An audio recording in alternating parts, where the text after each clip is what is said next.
Junix Galera, how to react on emergency situation. Okay, this is it. Paano yun, Sir Junix B? This main breaker. Where's the main breaker? Where? This one. Point. So, if there's emergency, what will I do? All, ano ma'am, all outlets. This all. Asa down. Wow, how? This ma'am. To the left? This ma'am. To the left. How about the other one? Yung one? This ma'am. Para ano yan? By ano na yan ma'am, by lane yan ma'am. By lane. Ito talaga yung main niya na galing dun sa poste. So pala yan ako, pa-left, no? By lane kasi yan ma'am. Ito, kung saan to na linya. Okay, thank you. Tulad ito mo. So, ano siya. Once emergency, left. Ito ma'am, itong main talaga yung patayin mo lahat. Pala yan ko pa-left.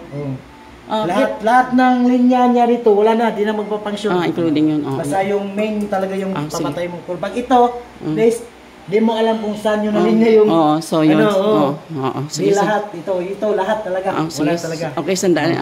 If there's pipe, halimbawa yung nangyari sa akin sa heater, i-touch ko ito, okay lang. I-touch ko ito, okay lang.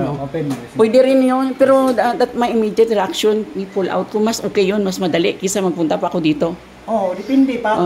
Ano ma'am, mukalat na siya. Mukalat na siya, nadili na siya makaya dito. Nadili na sa main jud ka. Para di na siya kalapos yung kurente. So possible, wala, hindi po makurente ato? Hindi pull out, nag-apoy lang siya, nag-apoy. Depende kung katong wire na yung mga kunito, wala sa ikuan, wala sa makurente. Wala ko na, after na ko nag-panic. So that's it. Thank you. Mas nindot, dari amang. Amazing ka, once na yung mga trouble. Okay, salamat. Amazing ka magpalong. Sige, Sir Junix, salamat. So, mamirinda siguro? Sige, mami. So, okay na kayo. This is my picture of a day in making safe the electricity. I'm your teacher, Teacher B, Alida B, Basiloring Down. Thank you.